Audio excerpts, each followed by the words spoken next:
kumbaga, tanggap naman ng family namin. Gato yung nature ng work namin. Matutulog ka na basa ang iyong buhok at gigising ka basa pa rin yung buhok mo. Dahil ganun po yung hirap po namin dito.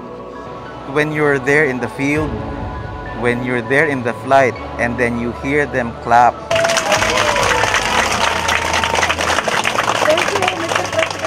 The moment na nag-touchdown yung eroplano, pag nakita mo silang naluluha, pero nakasmile. Kung ako lang ang superhero, sana lahat sila nakuha ko nung araw na magre-retrieve kami. Ano man ang mga pagsubok, matindi man ang ating dagok, sisikat ang araw sa bagong umaga, may bagong pag-asa ang bawat isa. As a nurse po na nag-work sa COVID facility, ako ay nag-positive dahil nga po hindi natin nakikita ang kalaban, sir. Hirap sa buhay o kaya'y napilay, hindi yan hadlang para makabangon. Ang nakakalungkot lang, sir, hindi mo makakasama yung family mo. Kaya ako, kung ano man yung pwede kong maitulong sa kanila, kung mapapauwi para ma-reunite sila. masaya po kami kasi makikita na po namin ng aming pamilya. Maganda kasi marami ka napupuntahan. Because kung marami ka napupuntahan, marami kang assignment, marami ka ring natutulungan. Pero sa kabila ng kanilang mga pagsubok na kinakaharap, nanatili pa ring matatag, magaling at matibay ang mga Bicolano. Totoo sa kasabihan, basta't Bicolano, Oragon. Diyos mabalos. Habang may pag-asa, di mawawala ang diwa, kandilang walang hanggan na apoy. Ito ang totoong puso ng Pinoy. Sa iyo nangingibabaw ang bayanihan, lumalaban ka para sa bayan. Inuuna mo ang iyong kapwa, tumutulong ka kahit kapos ka na. Isang pamilya, isang bansa, nagdadamayan, nagkakaisa, laging handa at sama-sama, di sumusuko sa anumang problema. Ang serbisyo ay dapat matibay, malakas. Dahil ang inisip ko, sir, serbisyo to sa bayan. Kasi kung hindi ako, sir, sino, sir, ang gagawa? Ang dami po, pero unti-unti pong nababawasan, nasasala. So, iilan na lang po yung talagang merong dedikasyon na magtrabaho para sa bayan.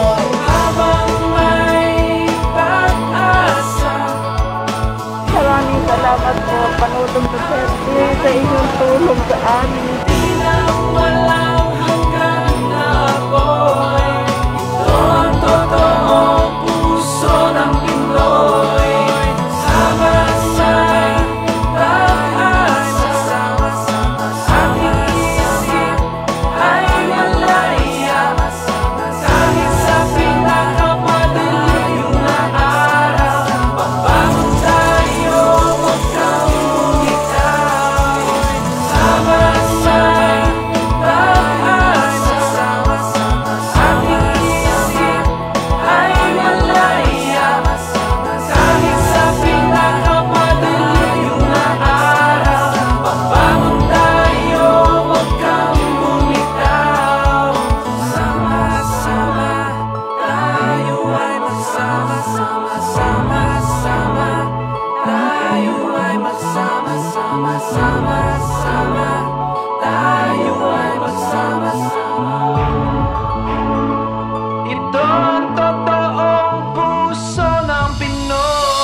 we will get through this crisis, I assure you.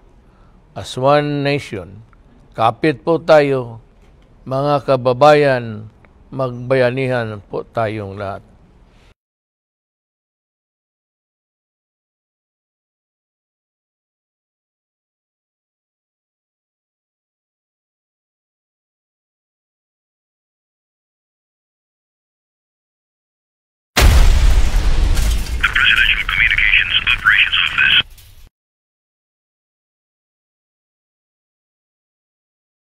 Hindi biro ang mga pagsubok na hinarap at patuloy na kinakaharap ng ating Pangulo. Pero dahil sa tapang at malasakit sa mga Pilipino ni Pangulong Duterte, unti-unti nating nakamit ang mga pagbabago. Mula noong 2016, marami na ang nagbago sa ating bayan. Mga pagbabagong nakikita, nararamdaman at napapakinabangan ng Pilipino. Ito ang pamana ng pagbabago.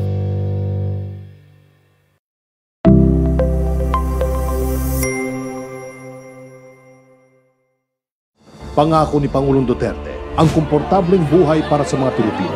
Kaya tuloy-tuloy ang mga pamana ng pagbabago.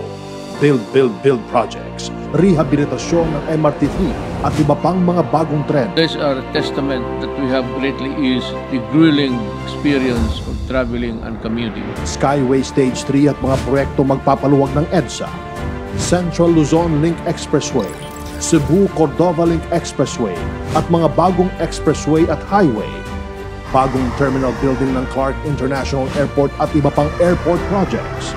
Mahigit 29,000 kilometro na kalsada, mahigit 400 seaport projects, mga bagong tulay, rehabilitasyon ng NAIA at wala ng laglag bala, at mahigit 6 na milyong trabaho mula noong 2016. Ito ang Duterte Legacy.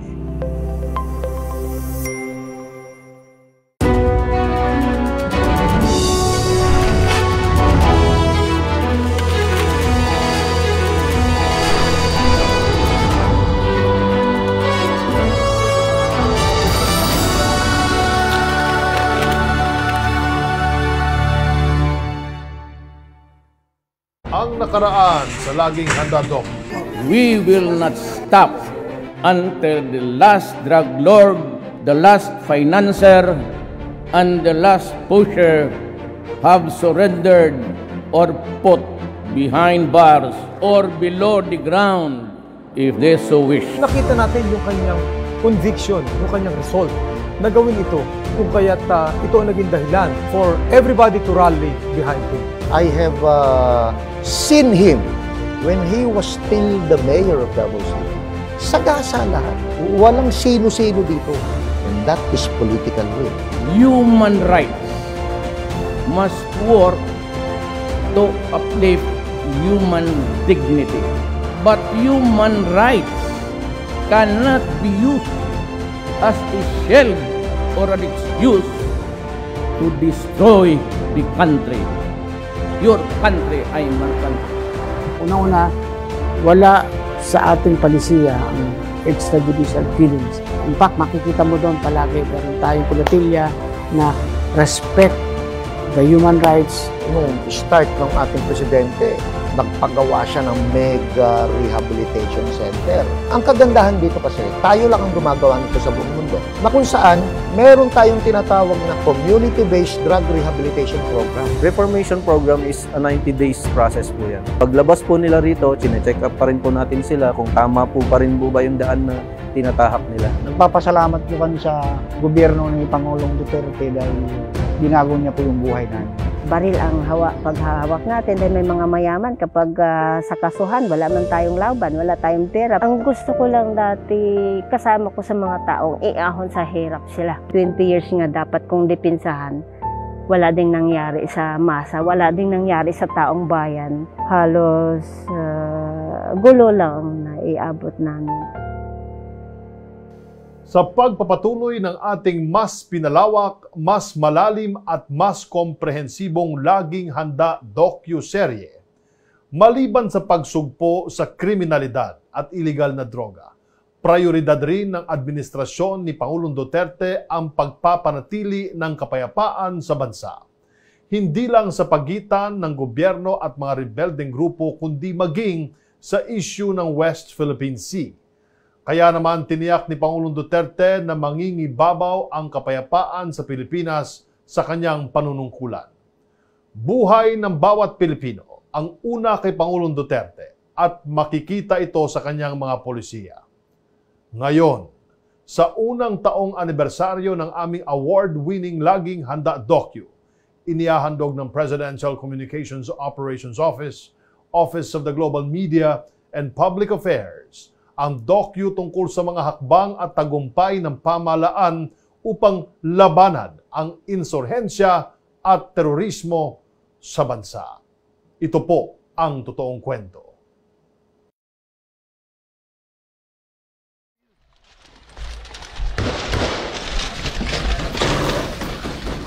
Mula sa kaguluhan sa Mindanao, bunga ng terorismo, pati na ang ilang dekadang revolusyon ng mga komunistang grupo, agawan sa pambansang teritoryo, This is Philippine Coast Guard vessel. at pagpapalakas sa sandatahan at kapulisan.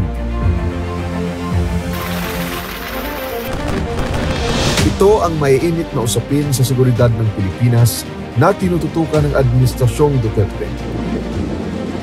At bilang unang presidente mula sa Mindanao, prioridad ni Pangulong Duterte na isulong ang kapayapaan sa ilalim ng kanyang pamunuan.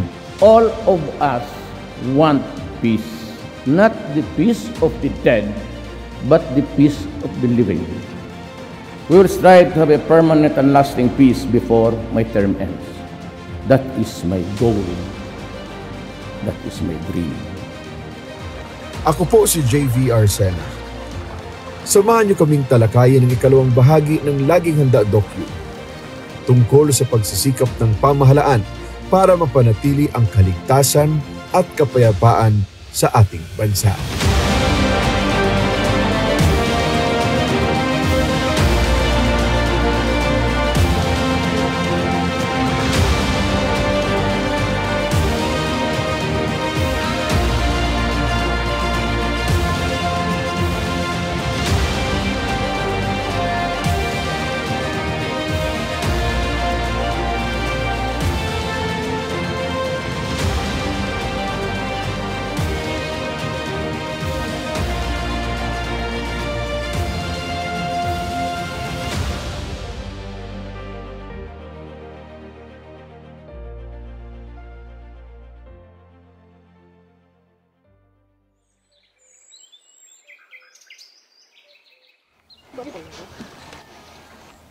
Pa, sinabi ko na.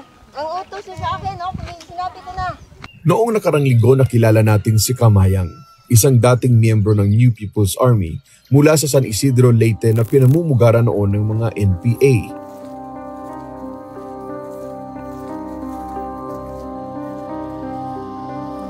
Pumunta ang mga tao sa NPD dahil may problema, may issue ka tungkol sa lupa. Parang ang gulo ang naranasan namin dito mula umpisa na nakatira ako sa matagal na panahon dito. Before, talagang NPA infested siya. Even now, masasabi natin na kahit manageable na yung area, meron pa rin tayong tinatawag na mga remnants nila. So yung panganib na naidudulot nila, talagang masasabi natin na natatakot talaga yung mga community before. Tinuturing na isa sa pinakamatagal na rebelyon sa buong mundo ang revolusyon ng mga komunista sa Pilipinas.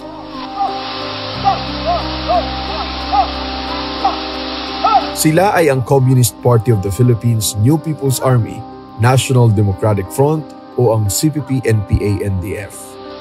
At ang kadalasan na nilang napagsasamantalahan ay ang mga kapatid nating katutubo o ang mga lumad.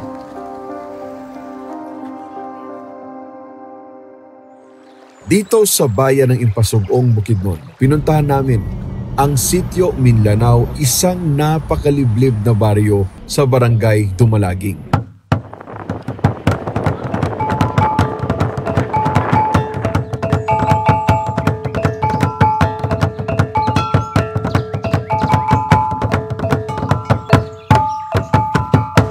Nakilala namin ang isa ring dating miyembro ng NPA mula sa tribo ng Higaunon na si Renante Ginawat. Usa ka NPA sa una. Before nato pag-istoryahan ang imong kahimtang karon, mangutana sa ko unsa may rason o na unuuban man ka sa ila. Grabe nila istorya nga maayo daw didto. Pero sa tinuod ay pag pakasulod na nako didto, wala din, nakamati ko dahil kung nga dili din tinuod ang ilang proof sa ako ang ingon nila nga maayo dito sa sulod. Grabe kalisod dito, pati grabe kalisod. makikigmakmakan ka sa pareha sa mga kasundaluhan. Pati pagkagabi ug mo man nag-inkwentro namo, magdagana na pud mi. Unsa nganong naglakaw-lakaw man mo, nganong magbalis-balis man mo? Wala pud ko kabalo kung say among galakaw-lakawon. Kaya mao mailang kuan nya mangita daw mig uban nga para mapasampa, para modaghan daw ang revolusyon. 3 taong tiniis ni Rinante ang pakikipagbakbakan sa kabundukan hanggang sa nagkaroon siya ng pagkakataon para tumakas sa kilusan. Alang kay kunuhay diha kuan kinahanglan og mag full time kunuhay ka diha kinahanglan mo abot og tag-isa tag duha ka tuig ay ka makanaog, pero sa dakong kabahin sa ako niambak pud ko.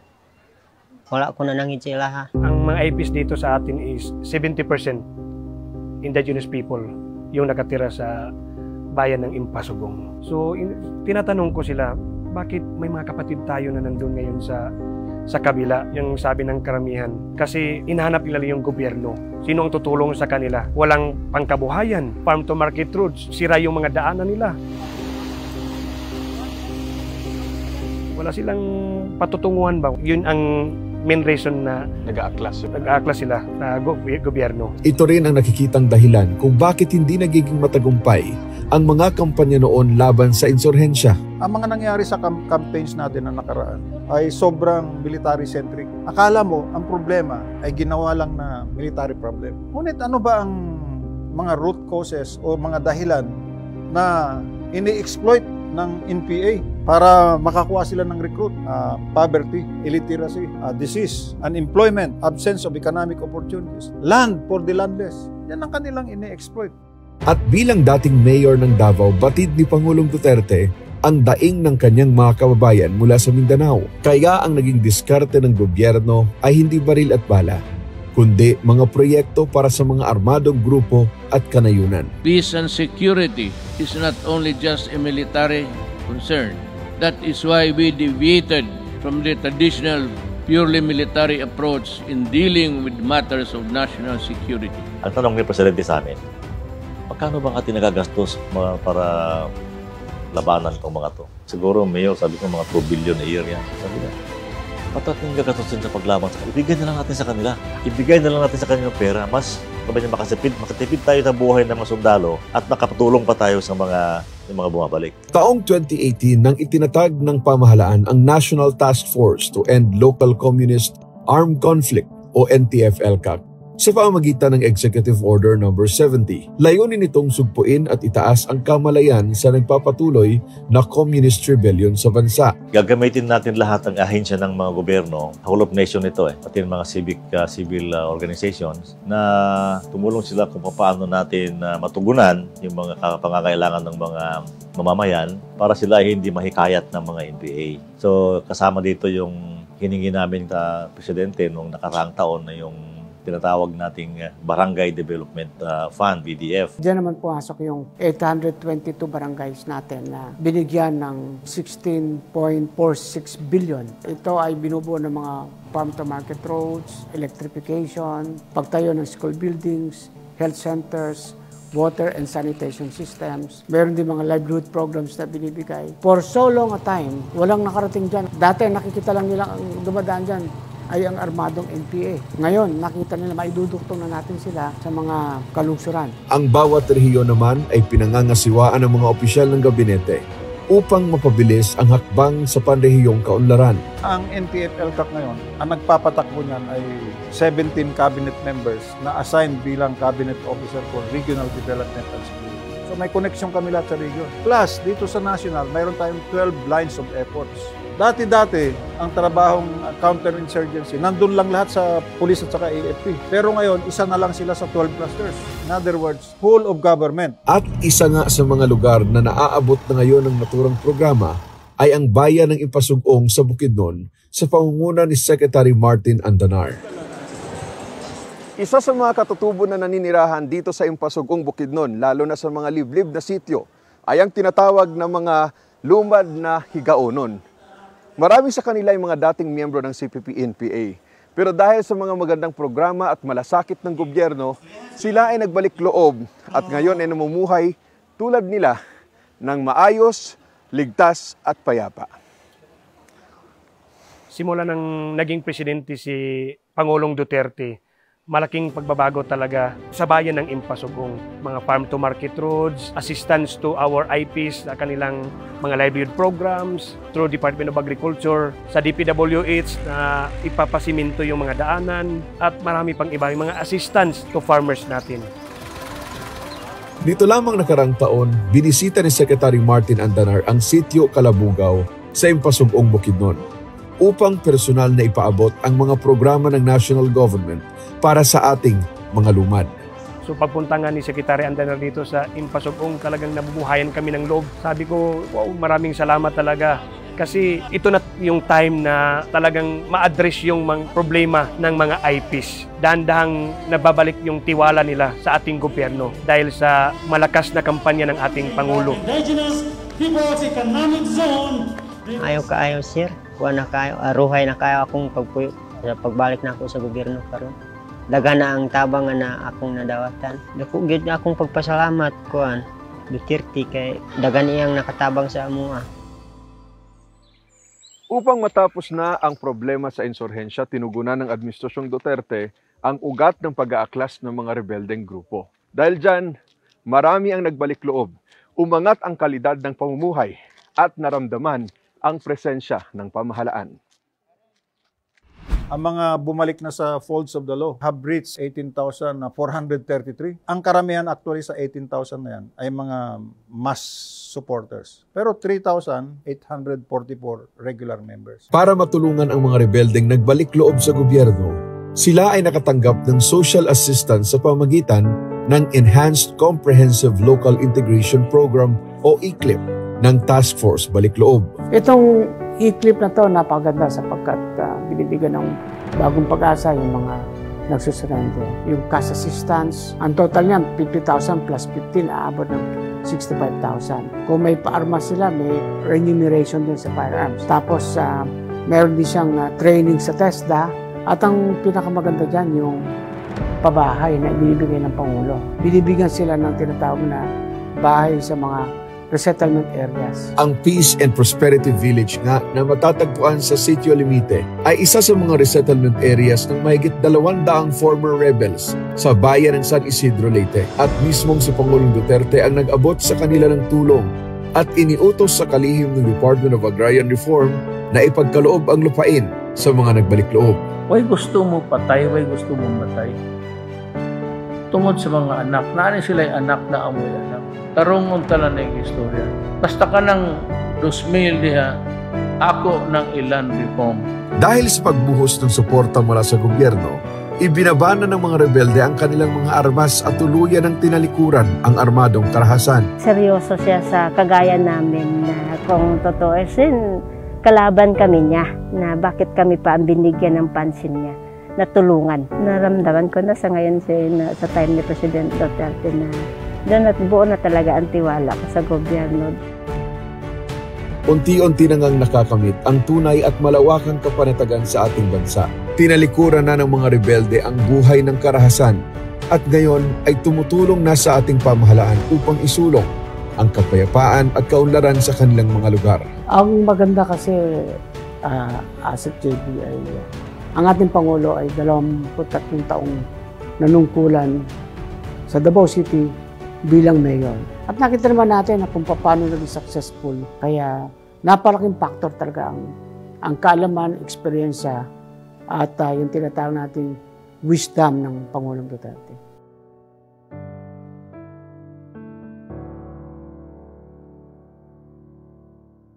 Samantala, naisabatas na rin ang kontrobersyal na anti-terrorism law na naglalayong puksain ang mga terorista na gustong maghimagsik ng lagim at karahasan sa ating lipunan. Yung dating batas natin is walang ngipin eh. Sabi nga ni Presidente, kung hindi ka terrorista, huwag kang matakot. So that's one of the good legacy of the President. Ang paglusob sa Marawi ng Maute Group at iba pang grupong kahanay ng ISIS ay isang malinaw na panganib sa ating bayan.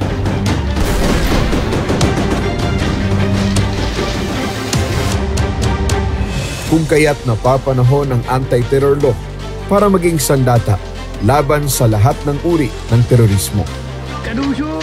Hihintayin pa ba naman natin na maging biktima tayo nitong karumal-dumal at talagang hindi mo maisip na kaparaanan ng terorismo. Ito ngayon ang magbibigay ng giya sa atin para kalabanin at maiwasan ang anumang terrorist activities or acts dito sa ating bansa. Simula nga ng pairalin ang batas, maraming grupo at personalidad ang idineklara bilang mga terorista tulad ng CPP, NPA, NDF, Islamic State East Asia, Maute Group, Dawla Islamiyah at iba pang terrorist personalities gaya ni CPP founder Joma Sison. If you are designated as a terrorist, your assets could be frozen. Pero tandaan natin na ang activism ay iba sa terrorism. Sabi namin, kung activism lang naman pag-uusapan, okay lang, sige, maskin na 5 araw ka mag-protesta dyan. Pero once na humawak sila ng armas at magkaroon ng armed rebellion, ay ibang usapan yun. Ang pagpapatupad ng mga batas na ito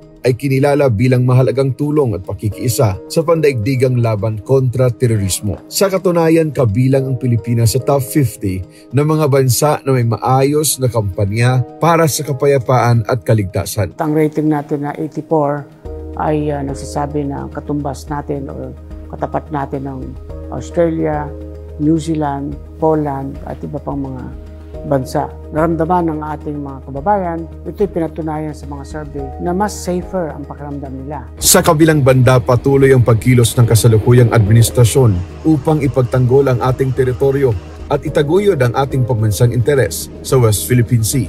The Philippines affirms that commitment in the South China Sea in accordance with UNCLOS and the 2016 Arbitral Award. The award is now part of international law, beyond compromise and beyond the reach of passing governments to dilute, diminish, or abandon. We firmly reject attempts to undermine it. Tahimik ngayon dyan, may kasunduan tayo sa kanila na kung nasaan tayo dyan sa West Philippine Sea or South China Sea. Wherever you are, you stay there, you can improve your structures, but you cannot occupy new features. And that is being followed. Nasunod yan hanggang ngayon. Have we lost a single territory during... We have not during this administration. The other administration lost Scarborough and Mischief. Sa pamunuan ng ating Pangulo ay walang territory sa atin. And he has said it that it is a red line if they occupy or attack Pag-asa Island or any of our 80 stations. And in fact, we are strengthening yung mga positions natin doon. Rini-repair na natin yung airstrip natin. Mayroon silang desalination machines sa bawat isla. Patuloy din ang pagpapaunlad ng mga infrastruktura sa Kalayaan at Cavulis Islands. At mas pinaigting din ang pagpapatrolya at pagbabantay sa ating himpapawid at karagatan. Vessel 3103. This is Philippine Coast Guard vessel. Request to stay clear from our passage in accordance with the collision regulations. Over. Kay Navy ka, kay Air Force ka, or Marines ka, or Coast Guard, or Bureau of Fisheries, or PNP, tuloy-tuloy yung deployment natin dyan. And for any infraction on our sovereignty and territory, may protesta yan. Every week, minimum 5 ang protesta ng Department of Foreign Affairs, which is a member of the National Task Force. So, tulad ng tanong mo, meron bang nawalang isla sa atin? Wala. At upang patatagin ang pagganap sa tungkulin ng mga uniformado, patuloy ang modernisasyon at pagpapalakas sa kapasidad ng sandatahang lakas ng Pilipinas. Nandyan ang para sa Philippine Army ang light tanks sa Philippine Air Force, ang medium lift helicopters, close air support aircraft sa Philippine Navy, ang frigates at iba pang mga kagamitang komunikasyon at pang command and control. Ang mga may banta sa atin ay natural na napabago-bago. At dahil dito, dapat natin sabayan o higitan pa ang pagbabago nito sa pamamagitan ng mga bagong gamit at kakayahan. Ito ay para mas maganda at mahusay natin magampanan ang ating mandato. Napakalaki ng ating maritime domain. Kasama na yung West Philippine Sea, Sulu Sea, at saka yung Benham Rise. So, paano natin mapangalagaan yung ating interest dyan kung di tayo mag-improve ng ating Navy? At saka Air Force din dahil kailangan natin patrolyahan yan sa air. Yung Army, Dahil pang lupa lang yan dito sa interinsurgency, improve lang natin yung support sa army like helicopters para hindi na sila naglalakad. Bukod sa pagbili ng bago at kalidad ng mga armas at kagamitan, dinoble rin ang sahod, hindi lamang ng mga kasundaluhan, kundi maging ang ating mga kapulisan. Ako po ang breadwinner sa aming pamilya, kaya malaking bagay po talaga ang mga benepisyong aming natatanggap sa ngayon. Malaking tulong po ang ginawa ninyong pagtaas ng sahod namin at higit sa lahat, maraming salamat sa mga equipments na binigay para sa kapulisan. Talagang makikita natin yung care niya and concern niya sa ating mga kasundaluhan by upgrading yung mga kagamitan natin and yung sa protection natin talagang in-enhance talaga ng ating Pangulo. For the longest time, napakababa ng sweldo namin kumpara sa mga civilian. So gumanda yung moral nila. Alam mo, soldier with high moral will perform more, be better. Ako hindi ko maiisip na within my career period, madodoble ang sweldo namin. At nakita natin, aside from that, ang tuloy-tuloy na pagbigay ng suporta sa aming kapabilidad. So I can say that during these 5 last years, ito nakita natin talaga yung buhos ng suporta sa atin sa kapulisan. At hindi lamang natin sila kaagapay tuwing may gera, dahil sila rin mismo ang nakaharap sa kasalukuyan nating digmaan laban sa pandemya. Our profound gratitude goes to everyone, the valiant soldiers, policemen who kept peace and order in our community. You showed us kindness and selflessness. You gave us strength. You risked your own lives to serve the greater good in keeping the Filipino spirit of bayanihan. Sa gitna ng maraming hamon, hindi nagpatinag ang administrasyon ni Pangulong Duterte para isulong ang kapayapaan sa bansa. Bagamat lubhang mahirap ang proseso, aminado na ito ang kapayapaan na hangad ng maraming Pilipino. Sa mga nagawa ng Pangulo, talaga namang napakataas ng pag-angat ng welfare and well-being of the ordinary Filipino. Sa pagporso ng adhikaing ito, na ambisyon na ito, ay talagang lahat ng programa na kayang gawin, ginawa niya. Sa pamumuno ni Pangulong Rodrigo Roa Duterte, ay binigyan pansin at pinagting natin ang laban kontra kriminalidad, illegal na droga, korupsyon, insurhensiya at terorismo. Ito ang pamana na ating ihahandog at ipagkakaloob sa ating kababayan sa darating na panahon. Ang dati nating kinakalaban, ito pala ang tamang solusyon. Dili pa huli na pwede pang bumaba para alang-alang sa pamilya nila, alang-alang sa kinabukasan sa mga anak din nila. Maraming salamat, Pangulong Duterte! Maraming salamat talaga kay President Duterte. Kasi ang bayan ng Impasugong, isa kami na nakabinipisyo. Nagbalik na yung tiwala nila sa ating gobyerno dahil sa inyong Pangulo Duterte. Halos lahat ng ating mga Pangulo in the past ay yan din ang hangad. Pero si President Duterte ang isa sa mga naging successful na paggawa nito. At ito ay ginawa niya through a whole of nation approach and good governance. Naging matagumpay tayo sa ating kampanya against illegal drugs, iyan ay dahil sa ating Pangulo, sa kanyang pagtitimon. Magtulong-tulong po tayo dahil yan naman ang magiging formula at sekreto natin para patuloy tayong maging payapa at umunlad ng ating bayan. I have been working on drug law enforcement for about 20 years. At ngayon lang ako nakakita ng kampanya na pangkalahatan pambuong Pilipinas. Whether you like him or not, ang laki ng naging diferensya ng ating bansa as compared 5 years ago.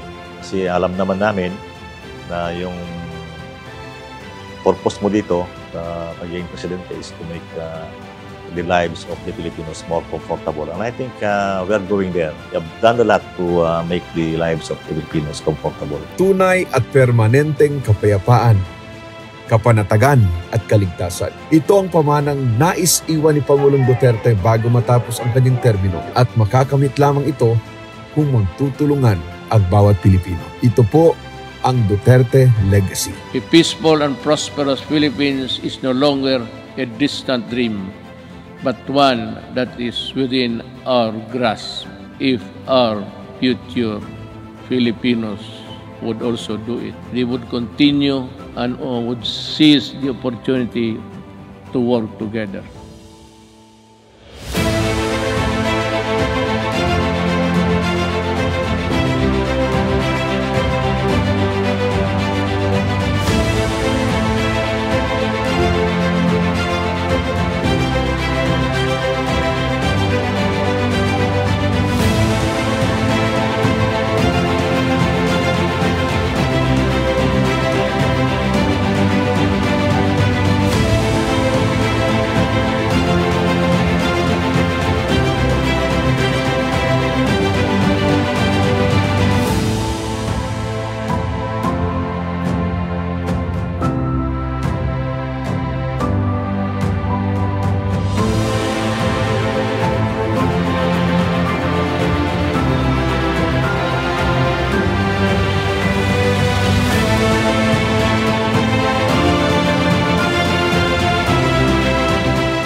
Kapayapaan at seguridad ay prioridad ni Pangulong Duterte tungo sa maunlad na bayan.